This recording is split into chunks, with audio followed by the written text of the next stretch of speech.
Días a todos. Gracias por acompañarnos en la sesión de hoy, procesamiento y aprovechamiento de datos UAV y UAS con Imagine Photogrammetry y GeoApp UAS. Mi nombre es Marta Villanueva, soy arquitecto de soluciones geoespaciales para Hexagon Geospatial y me encuentro desde mis oficinas en la Ciudad de México. Muchas gracias por participar el día de hoy. Buenos días a todos y buenas tardes también a los que nos acompañan desde diferentes zonas horarias. Antes de comenzar la sesión de hoy, quisiera verificar con todos, ¿sí? En este momento, ustedes deben estar viendo mi pantalla y deben tener en el menú una serie de opciones para conectarse al audio, seleccionando la opción de llamar usando la computadora, Call Using Computer, o también pueden ustedes mandarme sus preguntas para la sesión a través de la ventana de chat o a través del panel de preguntas y respuestas. Yo les agradecería mucho si a través del panel me pueden enviar, indicar si en este momento me ven y me escuchan bien.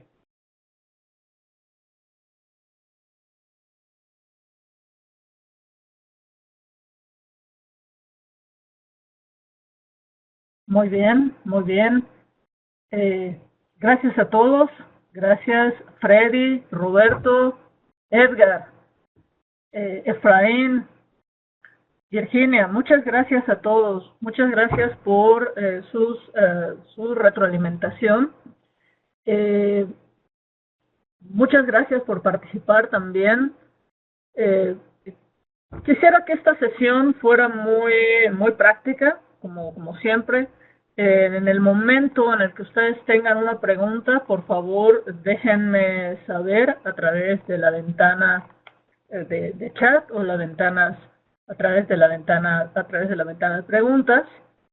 Conforme vayamos avanzando en la sesión, ustedes me van dejando saber sus preguntas y yo, en la medida de lo posible, las respondo durante el desarrollo de la sesión, y las que queden pendientes las vamos respondiendo al final. Tenemos una sesión de 1 hora, un poco más de 1 hora. Muchas gracias a todos por sus saludos. Oscar, Brian, Carmen, César, Luis Piñón, Laura. Muchas gracias realmente a todos. Espero que esta sesión sea de mucho interés para ustedes. Estamos tratando de pues cubrir todos los temas que pues nos van comentando, ¿sí?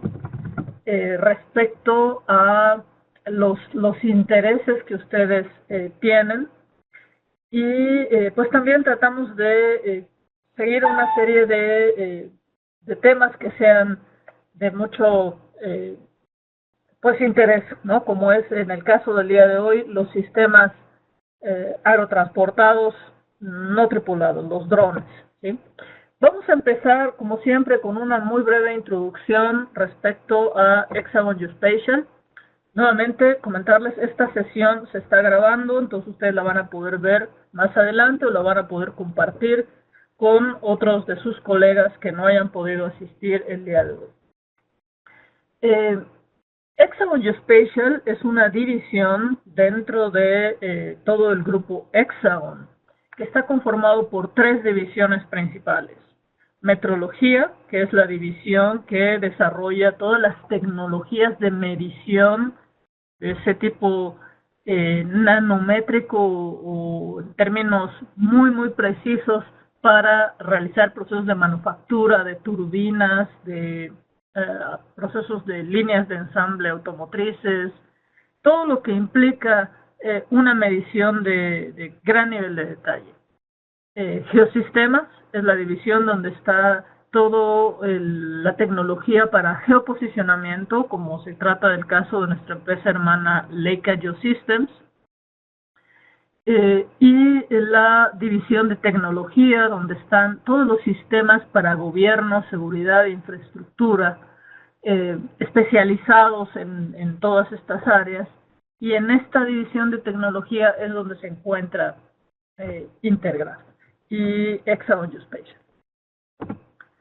Hexagon, uno de los de las líneas principales de la filosofía de la empresa es invertir una parte importante del revenue de la empresa en investigación y desarrollo. 17% de mis colegas están enfocados a este fin y pues tratamos de desarrollar productos de tecnologías de la información, software y hardware, que respondan a las necesidades pues cada vez más demandantes del mercado. Nuestro objetivo dentro de Hexagon Geospatial es dar forma a la información a partir de datos que son adquiridos desde múltiples fuentes.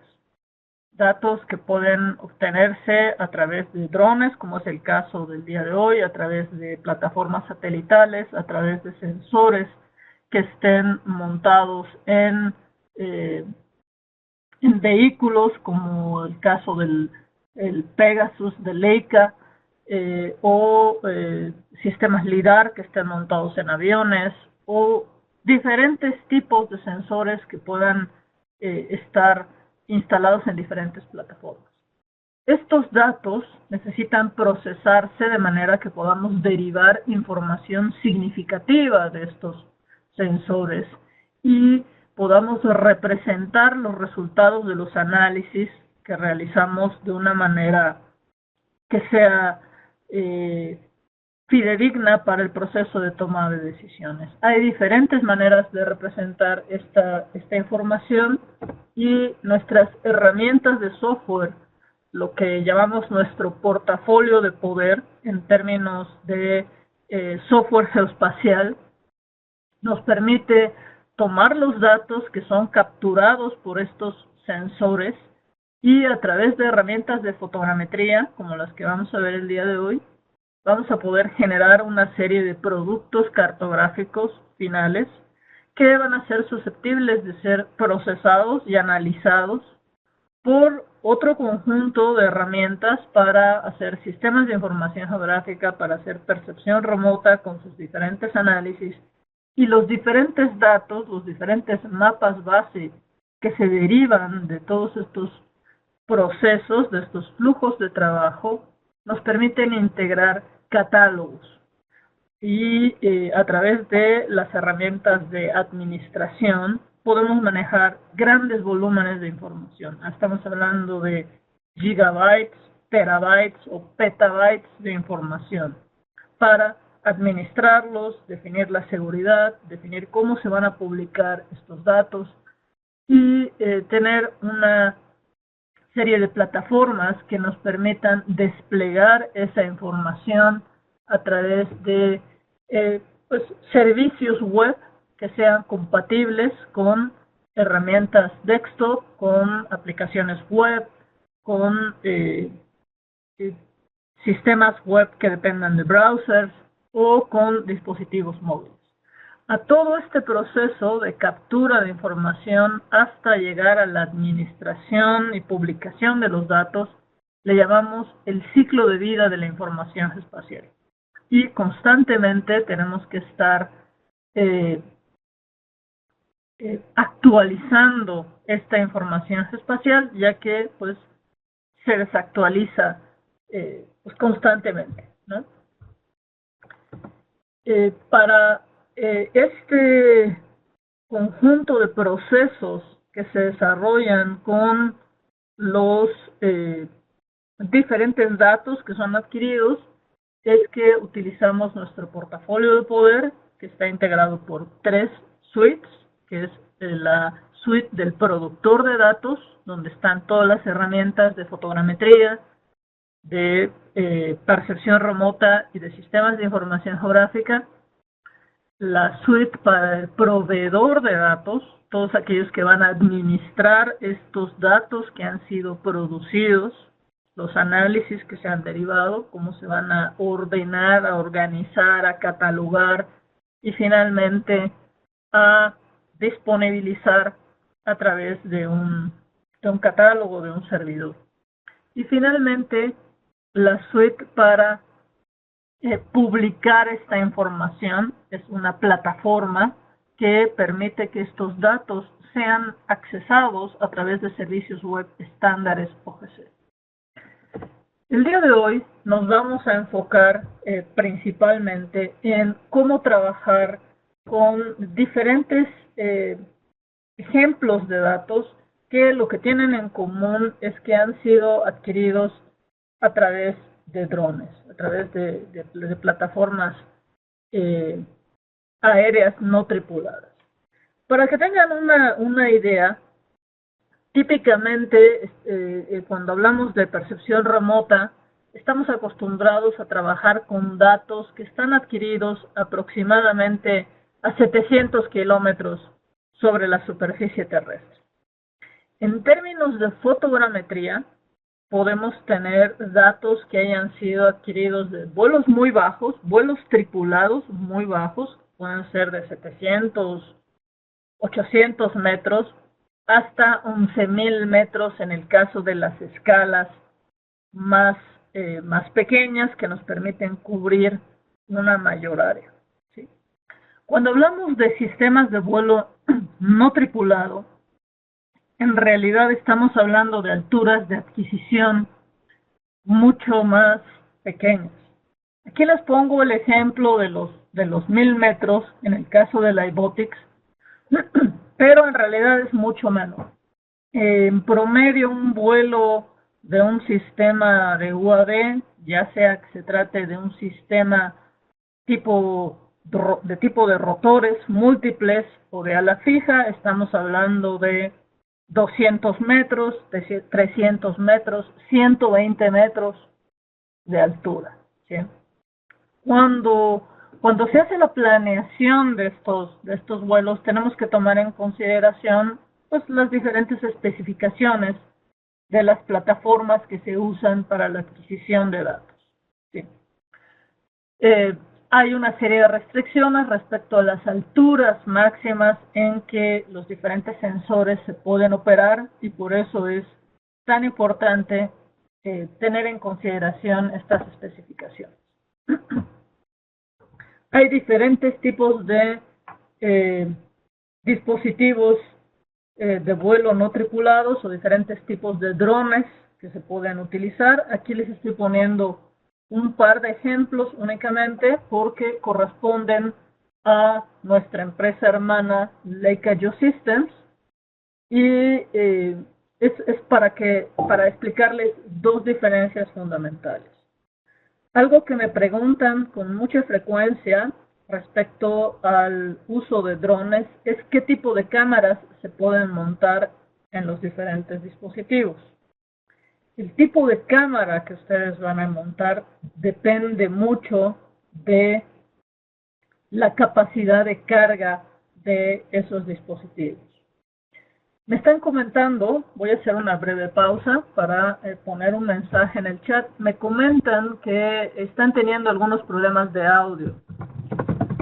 Para mejorar el audio es importante que disminuyan el uso de otros sistemas que usen Internet. Estamos utilizando el ancho de banda para recibir la imagen y también para el audio, ¿sí? Entonces, minimicen el uso de otras aplicaciones como Skype o otras aplicaciones de mensajería, o si tienen un Internet compartido, minimicen el uso de Internet durante la siguiente hora para mejorar su experiencia.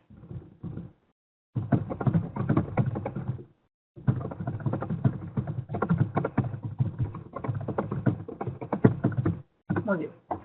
Ya les mandé un mensaje para que puedan los demás tener información. Entonces, muy importante, la capacidad de carga del dispositivo que ustedes van a utilizar para el vuelo no tripulado. Por ejemplo, muchas gracias, Edith, por confirmar que están escuchando bien. Este dron que vemos aquí de Leica Geosystems es uno de los que tiene la mayor capacidad de carga en términos comerciales. Hay muchos tipos de drones, especialmente los que tienen aplicaciones para seguridad y defensa, que tienen otras especificaciones. Son dispositivos muy grandes, que tienen una capacidad de carga muy grande y que su costo también es equivalente. ¿Sí? En términos de dispositivos comerciales, este es uno de los dispositivos que tiene la mayor capacidad de carga. En términos de kilogramos, estamos hablando de 60 kilogramos, incluso más. Dependiendo de esta capacidad de carga, va a ser la autonomía que va a tener este dispositivo en términos de tiempo de vuelo y por tanto va a ser el tipo va a determinar el tipo de cámara que le vamos a poder montar. En contraste, el sistema iBotics, como pueden ver, tiene una capacidad de carga mucho menor. ¿Sí? Estamos hablando de 2 a 3 kilogramos. ¿Sí? Y pues como pueden ver, el tiempo de vuelo también depende de qué tanto está cargando este dispositivo. Yo les recomiendo mucho que revisen, ¿sí? Cuando están ustedes decidiendo qué tipo de dispositivo, a veces se necesitan varios dispositivos UAV para diferentes tipos de tareas, ¿sí? Revisen cuál es la capacidad de carga del dispositivo UAV, de la plataforma UAV que están interesados en implementar, para entonces decidir también qué tipo de sensor van ustedes a montar en este tipo de plataforma. Ustedes pueden utilizar en un dispositivo UAV sistemas de LIDAR para hacer extracción de nubes de puntos, cámaras ópticas, cámaras de video, cámaras multiespectrales o hiperespectrales.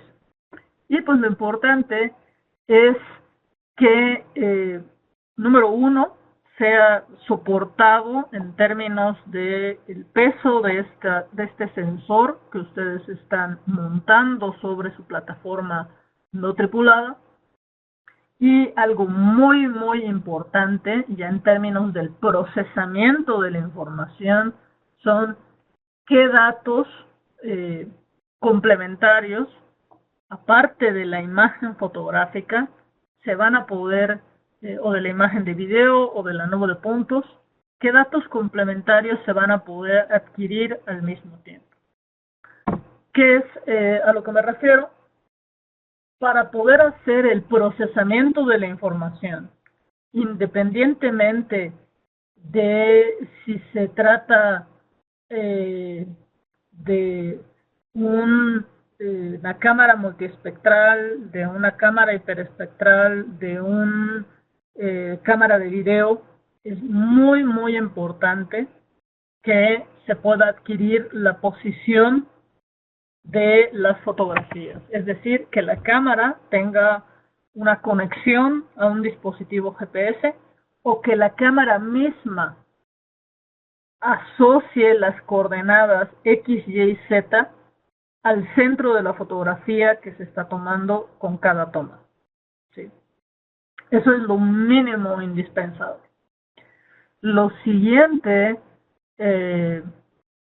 que es necesario o que se utiliza para el procesamiento de la información es lo que se conoce como el sistema inercial. Las plataformas no se quedan estáticas. Tanto las plataformas de múltiples rotores o las plataformas de ala fija, ¿sí?, tienen movimientos al momento de realizar la adquisición de datos. Se ladean, se inclinan o giran dependiendo de la dirección de vuelo que se esté determinando para ese proyecto, para esa zona que se está cubriendo. Estos sistemas están pareados con la cámara que ustedes van a utilizar. Gabriel me pregunta si podría explicar un poco cómo se controla la cámara desde tierra hacia el dron. Eso forma parte de todo el sistema de montaje, Gabriel. Hay diferentes maneras. Se puede hacer una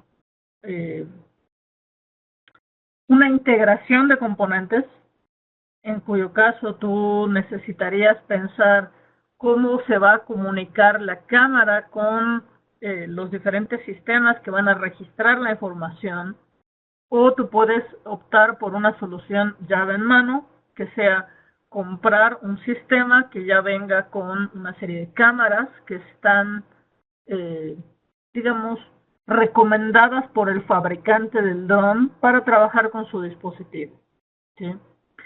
Es como si compraras una computadora toda ya completa, que genera con su tarjeta de video, su tarjeta de audio, su tarjeta de red, ya toda integrada, o compraras las partes para tú ir armando la computadora, ¿sí?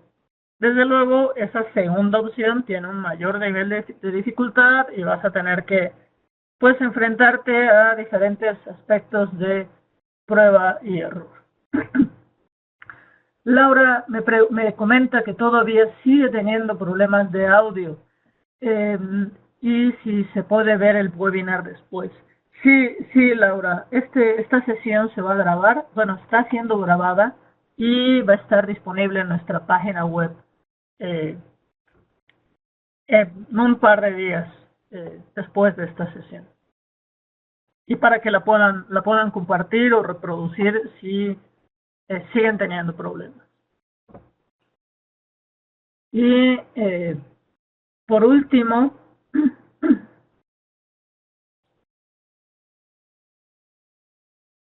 Vinicio me pregunta si existen empresas que calibran estas cámaras. Sí, desde luego, Vinicio. Así es, estas cámaras se calibran como las cámaras fotogramétricas que tú conoces y te dicen pues las distorsiones que pueden tener los lentes, o que te dan ya el certificado, el equivalente del certificado de calibración con los diferentes parámetros de cámara, es decir, la distancia focal exacta, el tamaño en píxel, las distorsiones radiales de la lente, etc. Por lo general, los fabricantes, especialmente en términos de cámaras multiespectrales e hiperespectrales, el fabricante directamente te da todas esas especificaciones de la cámara. En las cámaras ópticas es cuando se usa más la calibración externa. Y bueno, ese es el tercer punto, ¿sí? Además de tener las coordenadas del centro de la fotografía y los parámetros de la rotación, están las características de la cámara. Típicamente necesitaríamos saber por lo menos la distancia focal precisa de la cámara. Y eso es algo que muchas veces no sabemos. Sabemos la distancia focal genérica, pero no sabemos la distancia focal calibrada. Depende mucho del tipo de cámara que ustedes utilicen, ¿no? Necesitamos saber cuál es el tamaño del CCD y cuál es el tamaño del píxel para determinar cuál sería el nivel de detalle que podemos adquirir con esa cámara y finalmente los datos de distorsión. Voy a hacer un poco de énfasis en este aspecto de los datos que se utilizan en UAV. Típicamente, los sistemas inerciales que están montados en plataformas tripuladas, en aviones, ¿sí?, están referidos al centro de la Tierra. O sea, tienen un sistema universal de referencia. En el caso de los dispositivos que están montados en drones, ¿sí? La referencia para la adquisición de los ángulos de toma, ¿sí? Es diferente. La referencia es la plataforma misma, ¿sí? Entonces, un sistema arbitrario. En términos fotogramétricos, esos ángulos que veíamos en la lámina anterior, las inclinaciones, se conocen como omega phi kappa, ¿sí? Que son estos que vemos aquí. Estos son los ángulos, digamos, universales, genéricos, que podemos utilizar en cualquier sistema fotogramétrico. Sin embargo, cuando nos referimos a los ángulos que son adquiridos en los sistemas inerciales de los UAVs, esos mismos ángulos se denominan roll, pitch y yaw. O sea, son diferentes inclinaciones de la plataforma. Y son arbitrarios, como les comento. Entonces, típicamente se utilizan otras herramientas para hacer el procesamiento de la información. No hacemos un flujo de trabajo fotogramétrico convencional. Efraín me pregunta qué es el GSD, Ground Space Distance. Es la distancia que se puede cubrir en el terreno, pues de acuerdo a ese tamaño de píxel o de acuerdo a la densidad que tiene ese CCD de esa cámara. Esa densidad se ve afectada por la altura de vuelo. Es igual que con las cámaras fotogramétricas convencionales. Sí.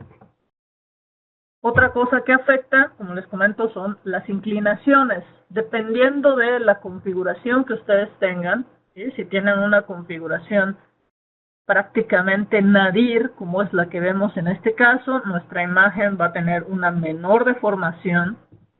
Y si tenemos una inclinación de la plataforma, pues nuestra imagen se va a deformar. Si tomamos una imagen más alta, pues desde una altura más alta, entonces aunque tengamos una deformación, no va a ser tanta como si tenemos un vuelo más bajo. Entonces, estas configuraciones respecto a la altura del vuelo, respecto a las inclinaciones que tiene la plataforma no tripulada cuando se está tomando el vuelo, afectan a las imágenes, ¿sí?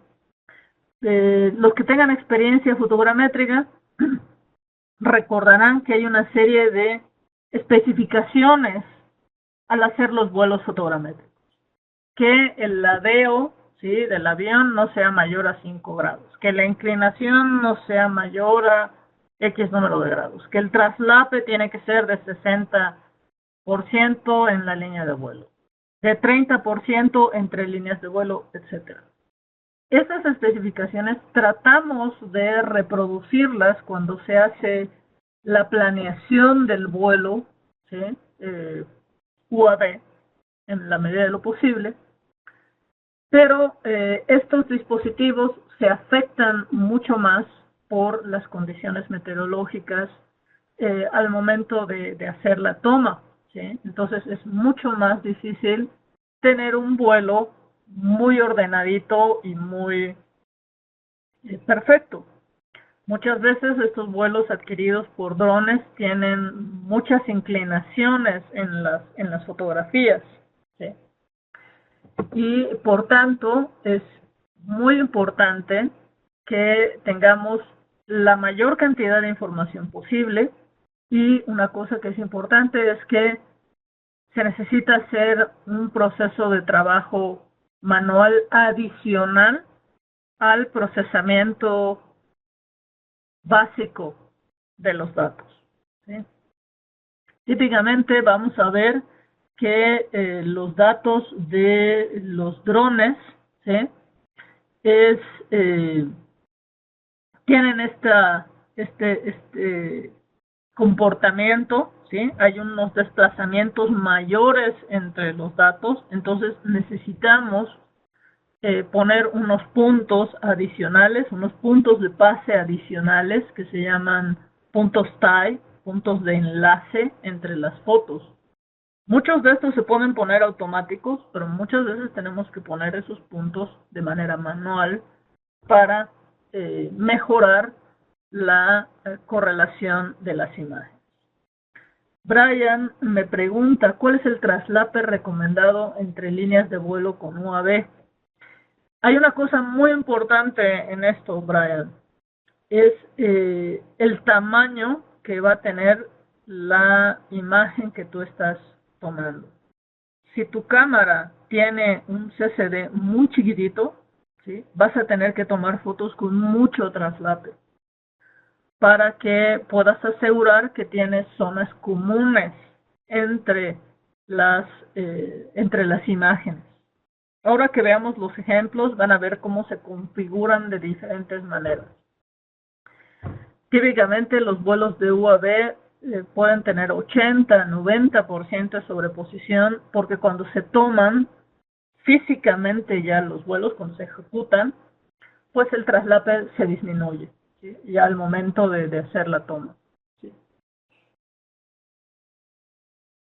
Esto está relacionado con la pregunta que me está haciendo Vinicio ahora, que escuchaba que los traslapes son mayores al 60 y al 30. Es correcto, Vinicio, sí, se tienen que hacer mayores porque si no, no cubres y tienes zonas donde ya no tienes cubrimiento estereoscópico. O sea, se hacen huecos o zonas ahí sin cobertura. ¿Cómo se trabajan los datos de los UAVs? Típicamente, ¿sí? Cuando tenemos datos de plataformas, digamos de plataformas satelitales o plataformas montadas en aviones, ¿sí? Tenemos una serie de datos de entrada, ¿sí? Tenemos, en el caso del ADS, tenemos imágenes o barridos de imágenes que ya tienen un nivel de corrección. Cuando tenemos cámaras fotogramétricas como la RCD o la DMC, tenemos el GPS aerotransportado junto con los datos inerciales de alta precisión. Y cuando tenemos imágenes satelitales, tenemos los coeficientes polinomiales, los RPCs, o tenemos las efemérides completas de toda la imagen. Estos datos, pues bueno, tienen una calidad muy alta, ¿sí? En términos de la adquisición de los datos y en términos de la geometría de los datos, ¿sí? Cuando estamos hablando de este tipo de datos, usamos herramientas como Imagen Photogrammetry y utilizamos o hacemos un proceso de ajuste de bloque donde hacemos una creación de unos parámetros de cámara, hacemos una orientación interior, medimos puntos de control con mucha precisión, generamos puntos de pase, hacemos una aerotriangulación y obtenemos un resultado refinado donde después hacemos una extracción de una serie de productos. Pero el punto clave en ese aspecto es aquí. Hay un ajuste de bloque y una aerotriangulación en todos estos tipos de datos. Cuando hablamos de los datos de UAV, los datos de GPS y los datos de los ángulos, el IMO, ¿sí? Tienen dos maneras de ser adquiridos. Que estén anidados en las fotografías como un formato EXIF, o que se encuentren en un archivo externo, ¿sí? Que el sistema de adquisición de datos de la imagen lo escriba en un archivo independiente, ¿sí? Lo que hacen los sistemas de procesamiento de datos de UAV es que toman esta información y se hace un ajuste al vuelo, por así decirlo, ¿sí? No tomamos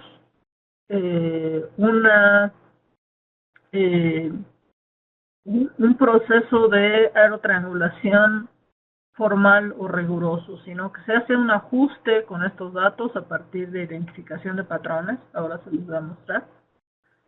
Y entonces generamos directamente información a partir de estos datos.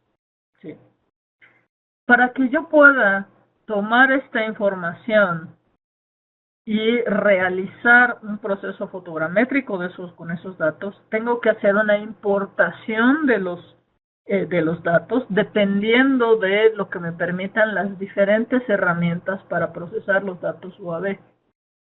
No todos me permiten extraer de la herramienta la información que se necesita para poner esto en un proceso fotogramétrico. Entonces, vamos a ver cuáles serían esos procesos. Lo que sí es importante es que en ambos casos, ¿sí?, ya sea que vengan de vuelos convencionales o de sistemas UAV, vamos a poder generar una serie de productos finales como vectores, superficies o modelos del terreno, nubes de puntos, ortofotos, mosaicos o una serie de archivos complementarios. ¿Sí? Todos estos archivos, pues bueno, ya se pueden poner en una herramienta de administración de la información. Hexagon Geospatial tiene específicamente 3 herramientas para trabajar la parte de fotogrametría, como son Imagine Photogrammetry, Imagine UAV y GeoApp UAS. Imagine Photogrammetry e Imagine UAV son herramientas que corren en un ambiente desktop. Les voy a mostrar ahora un poco del funcionamiento de la herramienta desktop. GeoApp UAS es una herramienta que corre en la nube. Ustedes no hacen nada de procesamiento en el escritorio. ¿Sí? Vamos a ver un poco respecto a estos datos. Edith me pregunta, de los sistemas UAV, el píxel, ¿qué figura geométrica se obtiene? Es un cuadrado, Edith.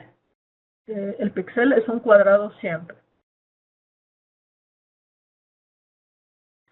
Miren, por ejemplo, aquí tenemos, este es un vuelo de un UAV, y noten la cantidad de traslape que tiene esta información. ¿Sí? Y noten cómo está inclinado. O sea, en realidad, si esto fuera un vuelo con avión tripulado, diríamos que esto tuvo deriva. ¿Sí? O sea, se estuvo derivando el avión ahí. ¿Sí? Estaba de lado prácticamente el avión cuando estaba tomando las imágenes. Esto pasa con bastante frecuencia. ¿Sí? O sea, y al menos todo se derivó en la misma dirección. Hay unos que se derivan con diferentes características. ¿Sí? Lo que hacemos con Imagine UAV, ¿sí?, es, a diferencia del flujo de trabajo fotogramétrico que vemos aquí con Imagine Photogrammetry, es tomar todos los diferentes datos que están disponibles y hacemos el procesamiento de esa información. Déjenme mostrarles unos datos que tengo aquí. He hecho el preprocesamiento de esa información para que no nos lleve tanto tiempo hacer el análisis de estos datos. Miren estos datos. Estos datos son los que voy a procesar un poco más adelante. Noten cómo aquí tengo todas estas fotografías, y si yo selecciono alguna de esas fotografías y reviso las propiedades de la información, vamos a ver que aquí en detalles me dice, ¿sí?, cuáles son las dimensiones de la imagen, ¿sí?, en tamaño de píxel, cuál es la resolución, qué tipo de imagen se tiene, qué tipo de cámara se utilizó, cuál es la distancia focal. Y aquí un poco más abajo tenemos las coordenadas, ¿sí? Tenemos la latitud, la longitud y la altitud. ¿Sí? Estos datos están almacenados directamente en la imagen. No tengo un sistema, un archivo externo para ver estos datos. ¿Sí?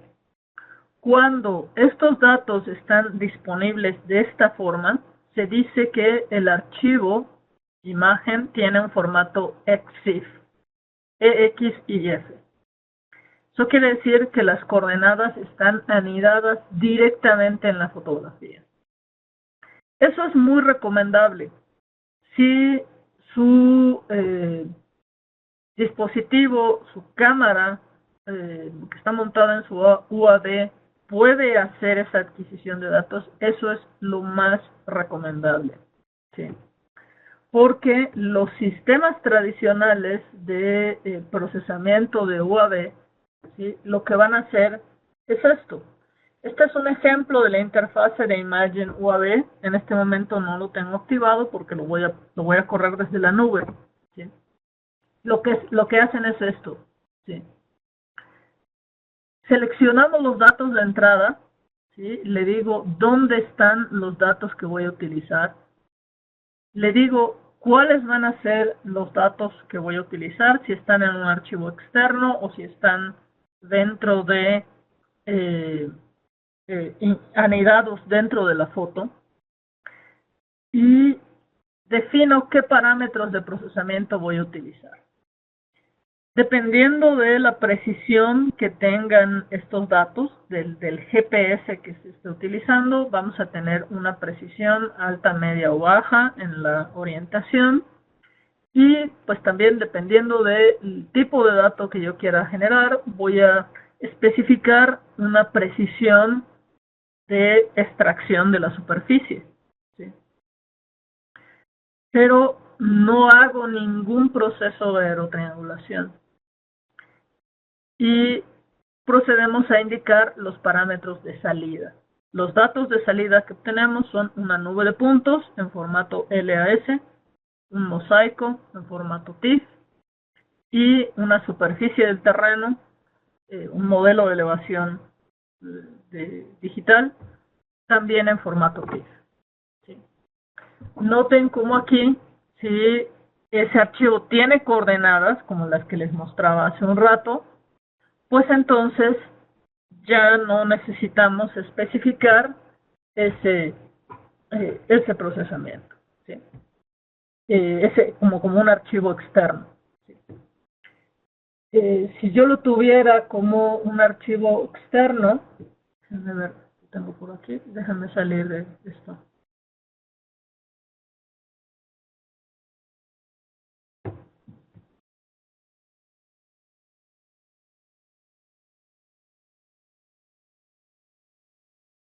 Noten cómo aquí, ¿sí?, tengo las coordenadas, ¿sí? Tengo la coordenada X, la coordenada Y, la coordenada Z y los ángulos. ¿Sí? Yaw, pitch, roll u omega phi kappa. En el caso de los sistemas UAV es yaw, pitch, roll. ¿Sí? Esto sería si lo tuviera en un formato externo. ¿Sí? Necesito un archivo donde yo tenga guardada esa información o dos archivos donde tenga la información disponible. Cuando se hace el procesamiento de los datos, en este caso les voy a mostrar cómo se realiza ese procesamiento con una aplicación que se llama GeoApp UAS. GeoApp UAS es una aplicación que ha sido desarrollada por uno de los partners de Hexagon, específicamente para para procesar datos de UAVs, pero en la nube. ¿Sí? Este es el marketplace de Hexagon Geospatial. Si ustedes entran a storehexagongeospatial.com, aquí está que estoy seleccionando en este momento, ustedes van a poder ver las diferentes herramientas que están disponibles para que ustedes las puedan ya sea adquirir o utilizar de manera gratuita. Por ejemplo, tenemos este MapReader, que es una herramienta gratuita, Y tenemos GeoApp UAS, que es la herramienta que les voy a mostrar a continuación, que tiene diferentes esquemas de costo. Es una suscripción que tiene diferentes modalidades. En este caso, yo como integrante de Hexagon, tengo en este momento GeoApp UAS disponible, ¿sí? Cuando yo utilizo GeoApp UAS, puedo procesar datos como estos que tenemos aquí en Imagine Photogrammetry, los puedo procesar directamente en la nube, como lo haría con Imagine UAV, ¿sí? En este caso tengo 3 etapas donde defino los parámetros de procesamiento, ejecuto el procesamiento y obtengo mis resultados de salida. Para que yo pueda procesar esa información, necesito subir esas fotografías a la nube, ¿sí? Por ejemplo, yo aquí estos datos que ven, estos datos son de un vuelo de México, de una zona que se llama Tepic, en el estado de Nayarit, para hacer un monitoreo de una carretera. Carolina me pregunta si todo está en metros. Muy buena pregunta, Carolina. Eso depende del sistema de proyección que yo esté utilizando.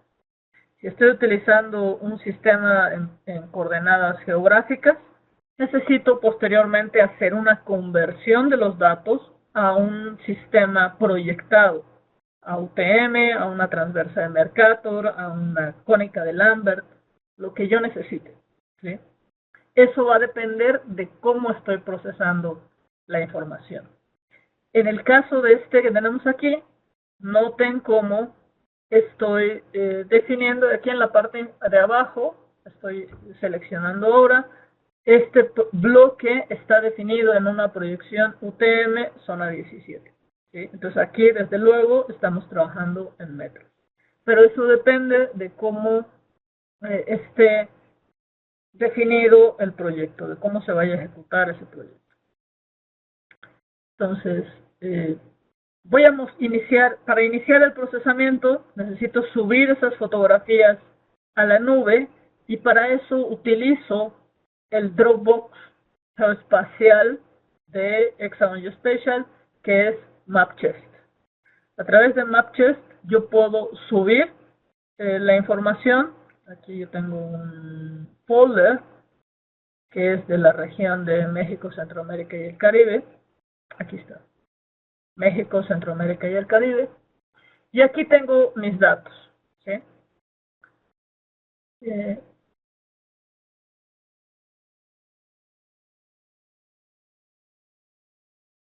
Aquí está. Aquí tengo un folder que le denominé iBotics, porque estas fotografías que ustedes ven aquí fueron tomadas con esa plataforma. ¿Sí? Estas son las puras fotografías, ¿sí? Sin ningún tipo de referencia aún, son únicamente las fotografías que yo quiero procesar con GeoApp UAS. Para subir información a MapChest, eso es muy sencillo, ¿sí? Aquí ustedes pueden ver la opción para crear un nuevo folder, o aquí tengo la opción para cargar imágenes, ¿sí? Aquí me dice dónde la voy a cargar, lo único que tengo que hacer es soltar mis imágenes aquí y se empiezan a subir. José Luis me pregunta si esta aplicación tendría alguna restricción de uso, como el ancho de banda de Internet. Tiene restricciones de uso dependiendo de, pues sí, la cantidad de datos que se va a subir. ¿Sí? Yo si pongo archivos para cargar en este momento, ¿sí? Ahorita yo estoy utilizando mi ancho de banda para la sesión Webex, para el audio de la sesión Webex y también para accesar a esta aplicación. Noten, aquí yo solo la selecciono y la adiciono. ¿Sí? Aquí ya está mi archivo ya listo. Yo le puedo decir que lo cargue y aquí estamos viendo el proceso de cargar archivos. Aquí cargué únicamente uno, ¿sí? Ese fue el tiempo que se tomó en cargar un solo archivo de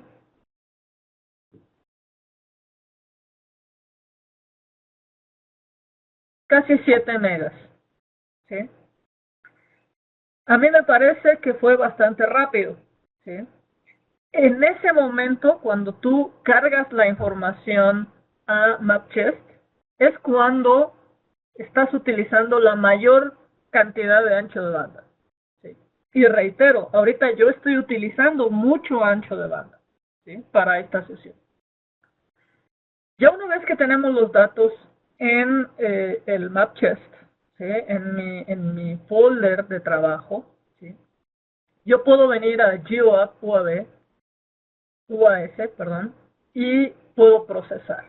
Lo que voy a hacer para procesar es seleccionar cuál es el folder dentro de MapChest donde están mis datos.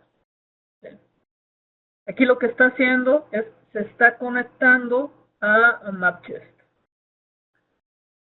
Ahorita les comento respecto a la seguridad y a la confidencialidad de los datos. Aquí yo selecciono mi folder de Mexcam, selecciono iBotics y aquí estoy viendo las fotos. ¿Sí? Aquí están ya todas las fotografías. ¿Sí? Selecciono el folder que voy a utilizar y aquí tenemos las fotos. En relación a la pregunta de Edith, ¿esas fotos ya tienen referencia GPS? Es correcto, Edith. Estas fotos ya tienen las coordenadas anidadas dentro de la fotografía. ¿Sí? Entonces, aquí en esta parte donde dice Orientation Format Type, aquí yo le dejo este parámetro que me está diciendo que es un formato EXIF, ¿sí? Porque las coordenadas están directamente en el formato de la foto. Si los datos estuvieran en un archivo externo, entonces aquí tengo opciones para seleccionar ese archivo externo y entonces decirle cuáles son las coordenadas de cada fotografía que voy a procesar. ¿Sí? Bueno, estas son 18 fotografías. Le digo Next. Y aquí lo que voy a hacer es indicarle los parámetros de procesamiento. ¿Sí? Tengo que indicarle cuál es la proyección. ¿Sí? Necesita saber en qué proyección van a estar los datos. 43, 26. En este caso, estos datos están, pues, las coordenadas que están en las imágenes son geográficas. ¿Sí? Entonces, tengo que indicarle el EPSG code para coordenadas geográficas, que es 4326. Y bueno, posteriormente lo que tengo que hacer es indicar el nombre de los datos. Aquí yo decido, miren, voy a crear un Digital Surface Model, un modelo de elevación digital, un mosaico o una nube de puntos. ¿Sí? Aquí yo puedo ingresar el nombre y también indicarle en dónde lo va a guardar. ¿Sí?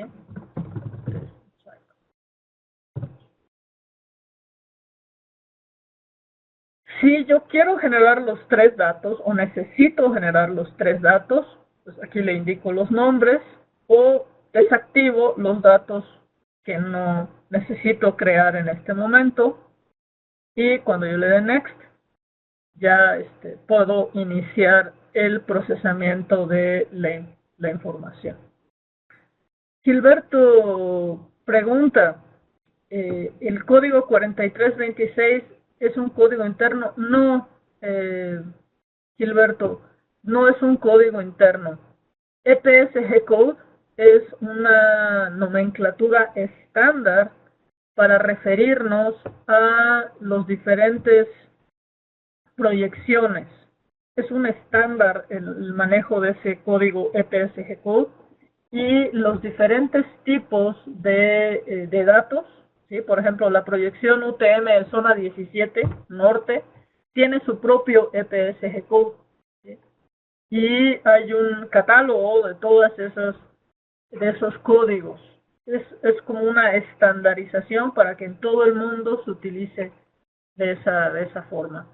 Los CPSG codes se pueden consultar por internet o puedes crear uno específicamente si tienes una proyección con un esferoide muy particular que todavía no exista ese código EPS code o con algún parámetro de alguna proyección cónica o transversa que todavía no se maneje, ¿no? Pero se pueden ir actualizando esos códigos. Todos los sistemas SIG-EDIT manejan estos sistemas EPSG Code de diferentes formas, desde luego, ¿no? Ahorita les muestro cómo lo manejamos aquí. Entonces, ya que tengo todos los parámetros, aquí ya puedo iniciar el procesamiento. Y bueno, esto ya lo procesé antes. Aquí pueden ver, aquí tengo dos procesos que hice. Aquí me mandó un error y el error fue justamente que no puse bien la proyección. Y aquí tengo ya los datos procesados de esta información, entonces puedo también ver los resultados. ¿Sí? Y aquí puedo seleccionar cuál es el dato que quiero visualizar.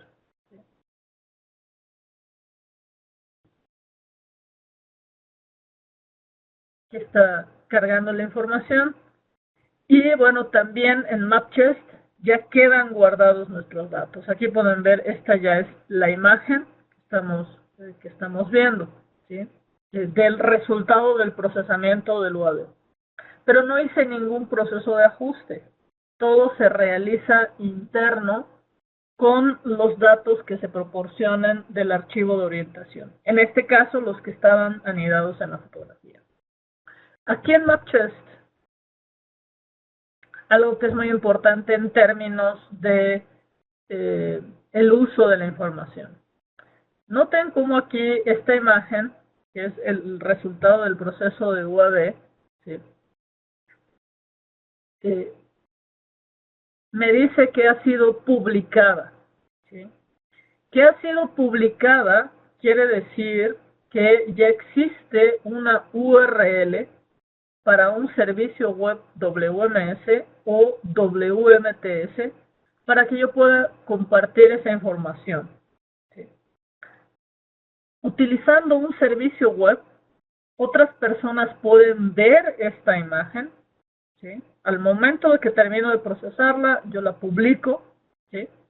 Y utilizando esta URL la pueden desplegar en Gaia, en QuantumGIS, en ArcGIS, en cualquier software o cualquier aplicación que despliegue servicios web estándares OGC.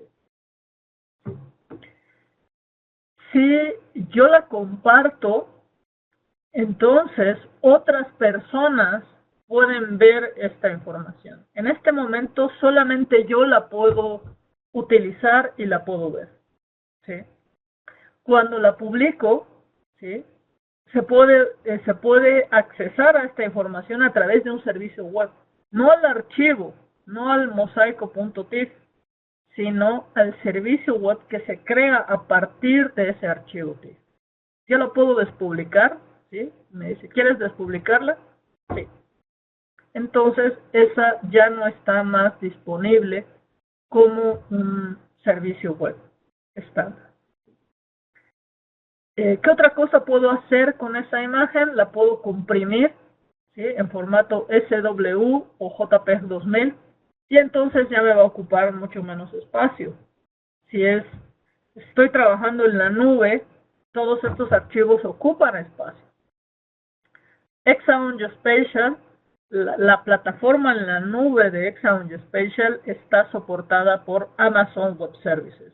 Todo lo que estamos viendo aquí a través de MapChest, de BioApp UAS, está viviendo en la nube de Amazon.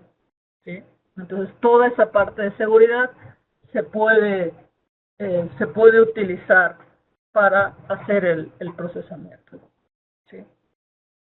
Entonces, De esta forma, noten cómo aquí tengo el mosaico, tengo el modelo de superficie y tengo la nube de puntos de esa zona que trabajé. Si ya terminé de hacer el procesamiento en la nube, ¿sí?, la puedo descargar, ¿sí? Y entonces el resultado de ese procesamiento en la nube, voy a cerrar momentáneamente este bloque y ya regreso. Aquí está mi directorio de descargas. Aquí ya descargué, es un archivo zip de 68 megas. Lo descomprimo y aquí tengo el mosaico de la información que se procesó en la nube, ¿sí?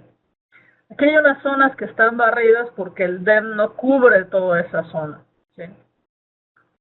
Entonces, aquí podemos ver la imagen, ¿sí? Y noten cómo la imagen está en proyección geográfica, ¿sí?, o en coordenadas geográficas sería más apropiado decir.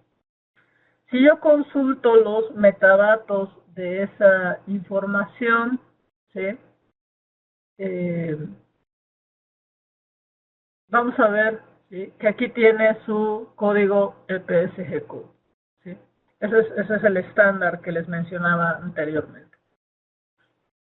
Laura me pregunta qué propiedades de la imagen, parte del tamaño, se afectan con la compresión, ¿sí?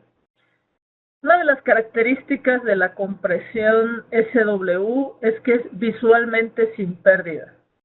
Si comparamos la imagen original, ¿sí?, con la imagen comprimida, no hay diferencias, ¿sí?, incluso con imágenes multiespectrales en términos visuales. Eso, si les interesa, se los puedo mostrar un poco más adelante. Cuando se trata de compresión sin pérdida, matemática, numérica, entonces se puede utilizar JPEG 2000. Son archivos más grandes, pero son compresiones que no tienen pérdida numérica y que se pueden utilizar en el caso que necesitamos conservar el valor del píxel. ¿Sí? Esta es una forma de procesar los datos de UAV, ¿sí?, que es la estándar, ¿sí?, tanto de GeoApp UAS como de Imagine UAV, como de otros productos que se utilizan para procesar ese tipo de información. Ahora te vuelvo a mostrar la imagen, Carolina, ¿sí? Permíteme un segundo. Cuando queremos hacer un proceso fotogramétrico mucho más elaborado, por ejemplo, Vinicio me pregunta si se puede utilizar control terrestre en estos vuelos. Sí, desde luego se puede utilizar control terrestre, pero entonces necesitas una herramienta que te permita hacer un proceso de ajuste de bloque y aerotriangulación. Sí, aquí, por ejemplo, ya traje los datos de este vuelo de un dron a Imagine Photogrammetry. Se pueden importar desde diferentes herramientas. Los dispositivos para procesar los datos de drones se pueden escribir en diferentes formatos o simplemente como archivo de texto. Y lo importante es que yo pueda tener esta información de X, Y, Z, omega, phi, kappa de cada una de las fotografías, ¿sí? Aquí podemos ver todas las imágenes, todos sus valores de X, Y, Z, omega, phi, kappa, ¿sí? Necesito hacer el proceso de importación de estos 6 parámetros para entonces poder ver los datos de las fotografías de UAV de esta forma. Y después utilizar una herramienta para medir puntos de control. Voy a tomar estas imágenes. Aquí, como pueden ver, las fotos tienen mucha sobreposición, ¿sí? Edith pregunta si los datos UAV necesariamente se tiene que hacer un proceso fotogramétrico. No, no, Edith. Por eso están esas dos opciones. Depende de la precisión que necesites de tu producto resultante y de lo que quieras generar. Por ejemplo, hay usuarios que trabajan en minas, como este caso de esta imagen que tenemos aquí, que requieren de hacer vuelos de drones para monitorear el trabajo en la mina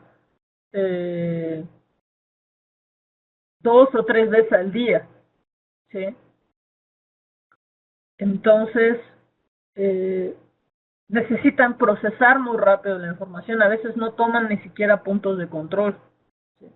Entonces, en esos casos se utilizan herramientas que funcionan de la misma manera que GeoApp UAS, o sea, no se toman puntos de control y se procesan con los datos que ya vienen de la imagen. Una disculpa, que estoy teniendo un problema aquí, algo se atoró en mi disco. Utilizo los datos en un disco externo, a veces algo se atoró al momento de que estaba salvando la información.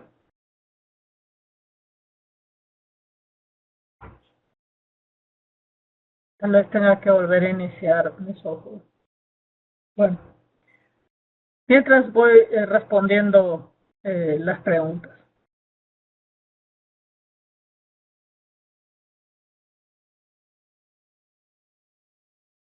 Entonces, volviendo a la parte de Edit, ¿sí?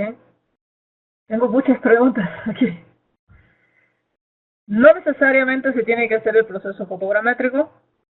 Se dan las herramientas existen las herramientas para hacer el proceso fotogramétrico dependiendo de la precisión que se quiera alcanzar de los datos finales. Silvestre pregunta si este webinar va a estar en línea. Sí, Silvestre, se está grabando y lo vamos a tener en la página. Y Raúl Abundes pregunta, las coordenadas X, Y, Z son del centroide de la imagen. ¿Qué pasa con la deformación a partir del centro de la misma? Muy buena pregunta, Raúl. Esa deformación tiene que ver con el lente de la cámara y por eso no se puede comparar la precisión de un procesamiento UAV genérico con la precisión de un proceso fotogramétrico. ¿Sí? En un proceso fotogramétrico donde hacemos cosas como las que voy a mostrar ahorita. ¿Sí? Para que tú tomes en consideración las deformaciones, tienes que hacer todo esto que voy a mostrar aquí. ¿Sí? César pregunta, ¿cuál es la precisión sin puntos de control? ¿Sí? Sin puntos de control dependes de la precisión del GPS. ¿Sí? Por ejemplo, Robinson me pregunta la precisión del GPS integrado del dron Phantom 2. No sé exactamente cuál es el que está integrado en el Phantom 2, pero en términos generales, todos los GPS nos dan 3, 5, hasta 10 metros, dependiendo de cuántos satélites se enganche, de con cuánta rapidez se están grabando las imágenes y de la calidad que tenga ese GPS en particular. Pero lo que sí es cierto es que no va a ser una precisión submétrica. ¿Sí? Va a tener de 1 metro para arriba. Eso sí. ¿Sí?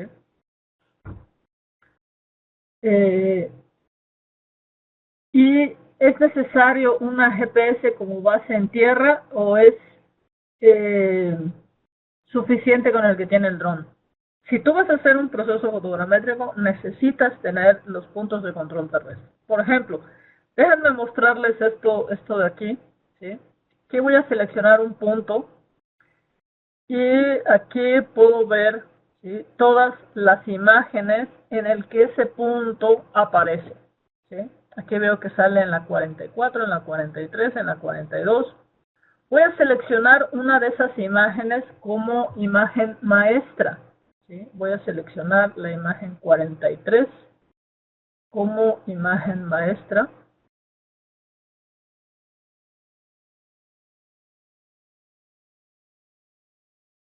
A la 44. 43, aquí está. Y entonces, aquí puedo ver cuáles son las imágenes, ¿sí?, con las que la imagen 43 tiene un cierto grado de sobreposición. Ahora, ese punto no necesariamente tiene que salir en todas las imágenes, ¿sí? Aquí vemos que sale de la 44 para abajo, ¿sí? Entonces, voy a deseleccionar todas las imágenes y voy a seleccionar únicamente algunas de ellas donde salgan las imágenes, donde salga el punto, ¿no? Aquí tengo ya varias imágenes seleccionadas que veo que son donde sale el punto y las voy a cargar. Lo que hay que hacer, ¿sí?, cuando estamos estableciendo un proceso fotogramétrico es definir todos los parámetros del bloque en términos de proyección y medir estos puntos. Algunos de estos se deben medir de manera automática o se pueden medir de manera automática y otros se miden de manera manual, ¿sí? Muchas gracias a Edith y a Virginia. Entiendo que se tienen que retirar. Muchas gracias por participar. Ya nos extendimos un poco en la sesión. Voy a apurarme. Entonces, tenemos que medir toda una serie de puntos para garantizar esta precisión de los datos. Podemos estimar la precisión que va a tener nuestro vuelo si hacemos este proceso cuando lo traemos a una herramienta fotogramétrica y hacemos esta medición de los puntos para poder establecer qué precisión tiene. Muchas veces los puntos aparecen desplazados un poquito, ¿sí? Aquí ven como en las 9 imágenes el punto está prácticamente en el mismo lugar. Carmen pregunta cuándo es la próxima sesión. La próxima sesión es el jueves, Carmen, en 2 días. Esta semana vamos a tener 2 sesiones Webex, ¿sí? Entonces aquí yo mido los puntos de control, mido puntos de pase manuales, genero puntos de pase automáticos y aquí podemos ver cómo se ven los puntos, ¿sí? O sea, muchas veces se tiene que generar una gran cantidad de puntos y entonces hacer un proceso de aerotriangulación y ya entonces que tenemos el proceso de aerotriangulación, derivar una serie de parámetros, ¿sí? Si vemos aquí los datos del bloque, se genera la cámara, ¿sí? Aquí podemos ver el tipo de cámara que se genera, aquí podemos ver los datos de la cámara y podemos ingresar datos de distorsiones radiales si es necesario. La orientación interior es definir el tamaño de píxel, ¿sí? Muchas gracias, Roberto, por participar en la sesión de hoy. Y los datos de orientación, muchos saludos, Roberto.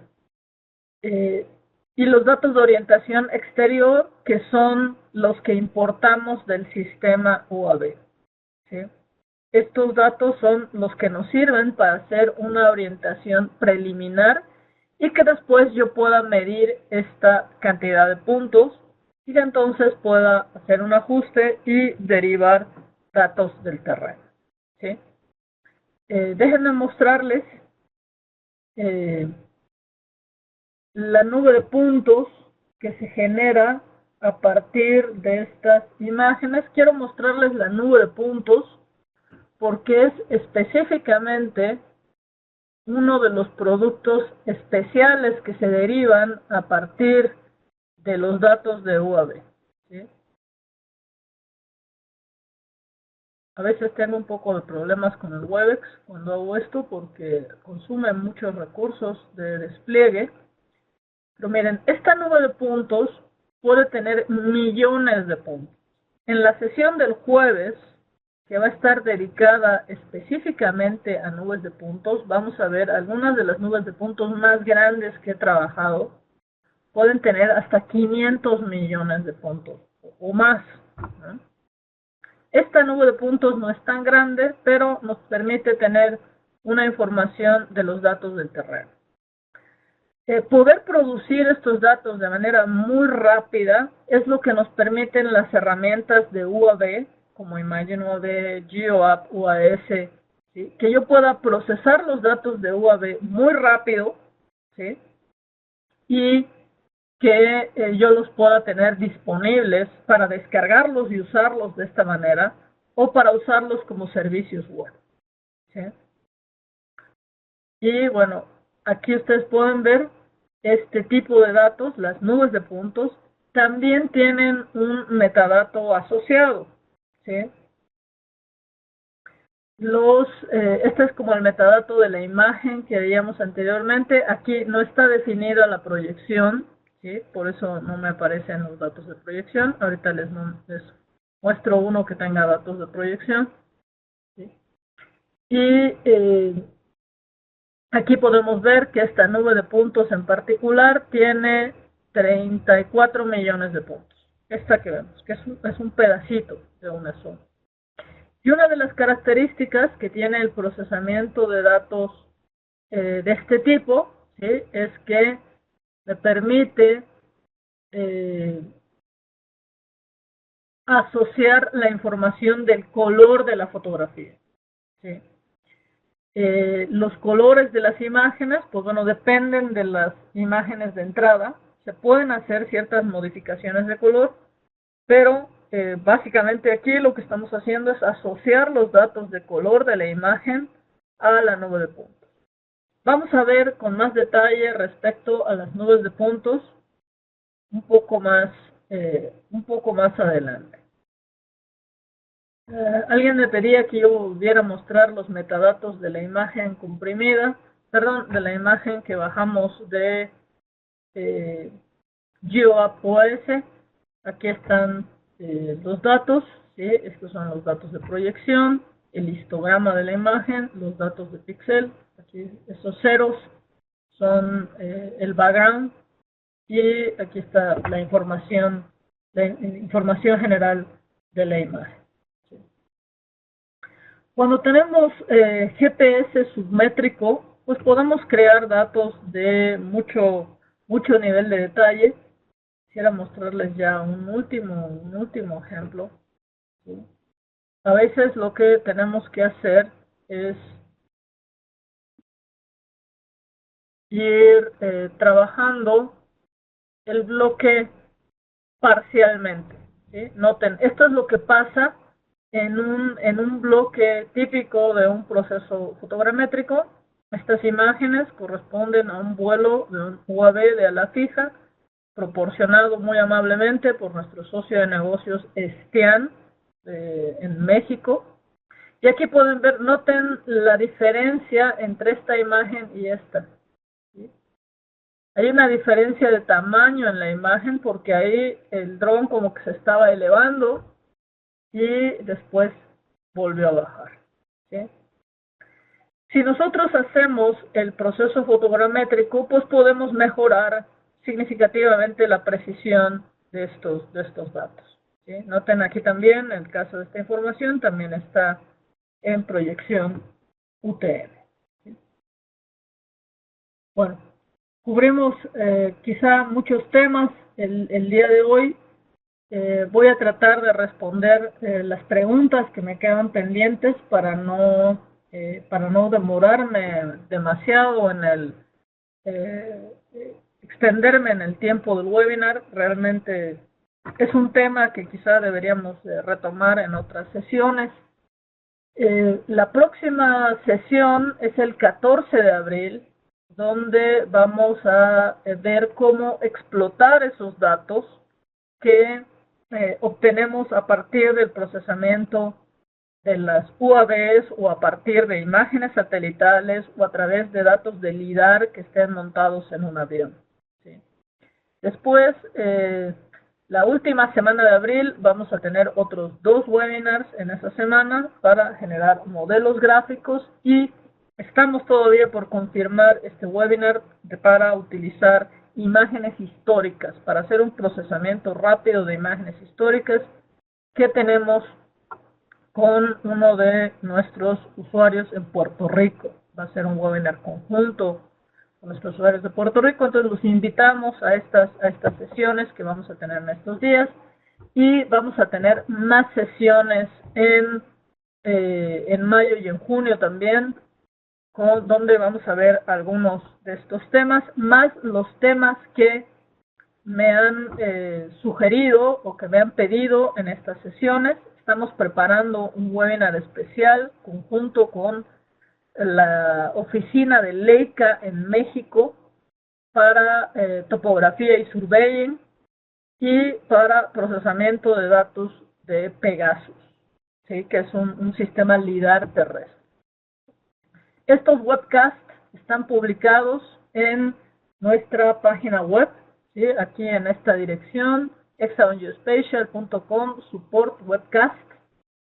Pueden ver los webinars y también hay una sesión dedicada a e-training para que ustedes puedan ver procedimientos para realizar en Ardas Imagen, en Imagen Photogrammetry.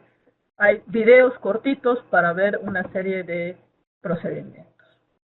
En lo que veo las preguntas, quisiera invitarlos a que puedan ver más información sobre SmartMap. SmartMap es el producto con el cual está desarrollado GeoApp UAS. Es una framework de desarrollo para crear aplicaciones en la nube y actualmente estamos haciendo un concurso internacional para impulsar la creación de apps utilizando SmartMaps. El concurso se llama Ignite y pueden ver más información acerca del concurso Ignite aquí en nuestra página hexagongeospatial.com Ignite. Tenemos el premio principal, es por $100,000 y hay otros premios para las diferentes aplicaciones que sean seleccionadas. Tenemos un webinar especial que hicimos para promocionar y para dar a conocer esta iniciativa, que ustedes pueden ver en nuestra página y pueden enviar sus ideas para el concurso Ignite a través de esta página que es herox.com/Ignite. Es la página que está administrando el concurso de Ignite de manera pública. Sí. Voy a ver las preguntas que tenga pendientes y terminaremos la sesión. Vinicio me pregunta, ¿por qué en zonas altamente urbanas se pierde la señal remota de los drones?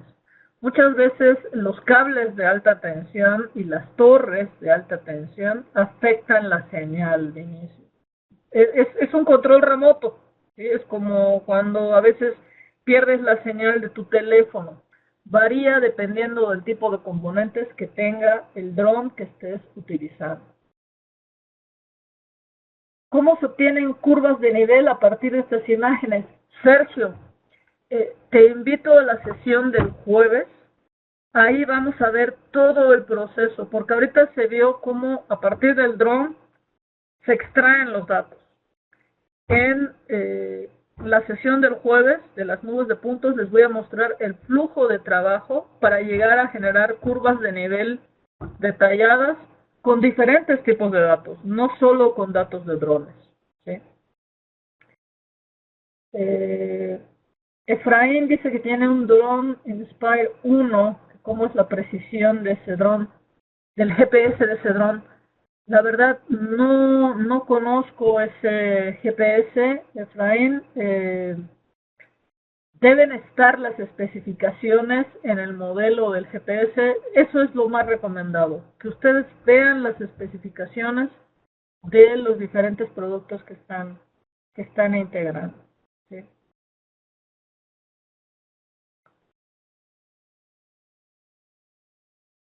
Preguntan si la sesión del jueves se puede ver después. No las tenemos exactamente en YouTube, pero se pueden ver en nuestra página web, ¿sí? En hexagongeospatial.com. Ahí ustedes pueden volver a ver las sesiones, ¿sí? Aquí en Hexagon Geospatial webcast la pueden volver a ver. Franklin pregunta si se puede tener fotografía radar instalada en un UAV. Esa sí no la he visto, Franklin. El radar requiere una antena especial para poder mandar el pulso y que se reciba el eco, ¿sí? Y esa es un poco más elaborada, ¿sí? Entonces, no he visto que haya radar en un dron. ¿Dónde tengo información del GCD de las cámaras? Lo que vas a obtener, Sergio, va a ser la distancia focal, ¿sí?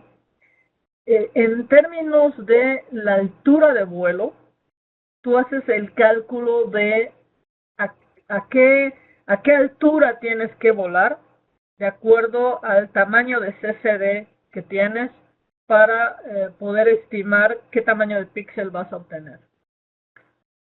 Si te interesa explorar más de ese tema, mándame un correo, por favor, Sergio, y con mucho gusto te explico, porque se tiene que hacer un cálculo.